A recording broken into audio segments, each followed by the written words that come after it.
Assalamualaikum warahmatullahi wabarakatuh.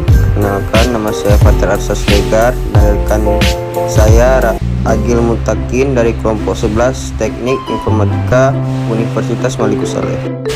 Di sini kami ingin berbagi sedikit ilmu tentang apa yang kami ketahui mengenai norma vektor dan ilmu hitung vektor di mata kuliah aljabar linier elementer. Jadi, pengertian vektor dalam matematika, vektor digambarkan sebagai ruas garis berarah, arahnya dari titik pangkal menuju titik ujung, sedangkan jarak dari titik pangkal ke titik ujung disebut panjang vektor. Vektor-vektor yang mempunyai panjang yang sama dan arah yang sama dinamakan ekivalen. Maka vektor yang ekivalen dianggap sama walaupun vektor-vektor tersebut mungkin diletakkan di dalam kedudukan yang berbeda. Nah, coba perhatikan pada gambar 1A di sudut kiri atas.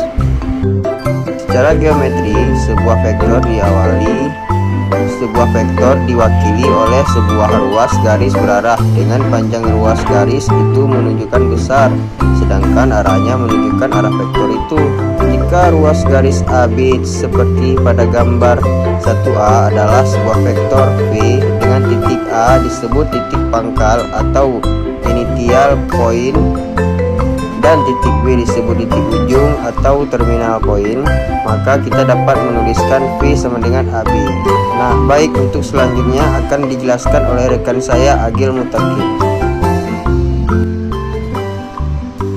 Oke, baik, di sini perkenalkan, nama saya Agil Mutakin. Setelah tadi dijelaskan oleh rekan saya Fathir Arsaslegar mengenai apa sih yang dimaksud dengan vektor, penjelasannya bagaimana. Nah, di sini saya ingin mencoba menjelaskan apa-apa saja yang saya ketahui mengenai norma vektor dan ilmu hitung vektor.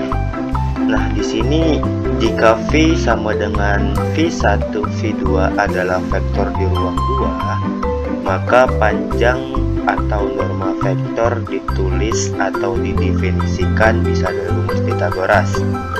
Maka ditulis vektor V sama dengan akar V1 kuadrat ditambah V2 kuadrat. Di ruang 3, jika V sama dengan V1, V2, V3, maka bisa ditulis sebagai vektor V sama dengan akar V1 kuadrat ditambah V2 kuadrat ditambah V3 kuadrat. Nah, jika P1, X1, Y1, Z1, dan P2, X2, Y2, dan Z2 adalah dua titik di ruang 3, maka jarak atau bisa kita singkat menjadi huruf D di antara kedua titik tersebut menjadi P1, P2 sama dengan X2 dikurang X1, Y2 dikurang Y1, Z2 dikurang Z1. Sehingga D atau jarak sama dengan akar X2 kurang X1 kuadrat ditambah Y2 kurang Y1 kuadrat ditambah Z2 dikurang Z1. Demikian juga jika P1, X1, Y1, dan P2, X2, Y2 adalah titik di ruang 2, maka D sama dengan akar X2 kurang X1 kuadrat dikurang Y2 dikurang Y1 kuadrat. Nah, di sini bisa kita lihat di contoh di atas, kenapa di sini ada X, Y sama Z sedangkan di bawah cuma X sama Y. Nah, kita balik lagi melihat ke soal ya. Apa-apa saja di sini, misalnya di atas dijelaskan bahwasanya P1 misalnya ada X1, Y1, dan Z1, sedangkan di soal nomor 2 di sini cuma ada X sama Y. Jadi kita kembali melihat ke soalnya.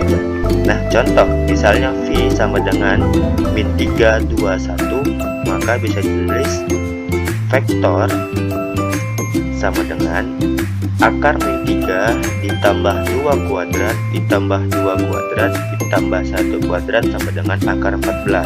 Nah, di sini penyelesaiannya udah selesai karena tidak bisa kita kecilkan lagi. Sedangkan jarak antara P1 3,-2 dan P2 3,5 adalah jarak atau D sama dengan akar 3 kurang 3 kuadrat ditambah 5 dikurang min 2 kuadrat, hasilnya akar 49. Kita sederhanakan menjadi akar 7. Nah, teorema 1, jika U, V, dan W adalah vektor-vektor di ruang 2 atau ruang 3 dan K serta I adalah saklar, maka hubungan berikut berlaku. Nah, di sini bisa kita sebut bahwasanya yang dari A sampai H ini itu sifat-sifatnya ya, sifat-sifat vektor, sifat-sifat norma vektor. Nah, di sini ada A, U ditambah V sama dengan V ditambah U, di sini kita balik aja. Sedangkan di B, U ditambah V ditambah W sama dengan U yang di dalam pertama kita keluarkan ditambah V sama W kita buat jadi masuk kurung, sama dengan dibalik juga sih, sama aja. Jadi yang C, sedangkan yang C, U ditambah 0 sama dengan 0 ditambah U. Maksudnya bilangan positif apa saja yang ditambah dengan 0 tinggal kita balik juga 0-nya di depan ditambah positif bilangan tersebut. Nah, yang D, U ditambah min U sama dengan 0. Nah, jadi positif ditambah negatif sama dengan 0.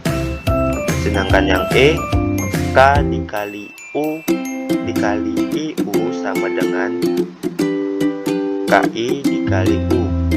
K-nya kita masukkan, I-nya tetap, U-nya kita buat keluar. Nah, yang di F, K dikali U tambah V sama dengan, di sini kita kali silang, K dikali U jadinya KU ditambah K dikali V jadinya KV. Nah, yang di G, K ditambah I dikali U sama dengan, di sini kita kali silang juga, K dikali U jadinya KU, I dikali U jadi IU. Dan yang H, I dikali U sama dengan U. Nah, untuk contoh soalnya, jika U sama dengan U1, U2, U3, V sama dengan V1, V2, V3, dan W sama dengan W1, W2, dan W3. Nah, di sini kita menggunakan rumus U ditambah V ditambah W. Nah, di sini bisa dilihat sendiri ya, bagaimana cara perpindahannya, cara hitung-hitungannya, dan dari penjelasan ini bisa kita simpulkan di sini U1, U2, dan U3 ditambah V1 ditambah W1, V2 ditambah W2, V3 ditambah W3, maka hasil yang didapat atau kesimpulan yang didapat sama dengan U ditambah V ditambah W. Nah, oke, cukup sekian saja penjelasan dari saya. Lebih dan kurangnya saya maaf. Jika ada pertanyaan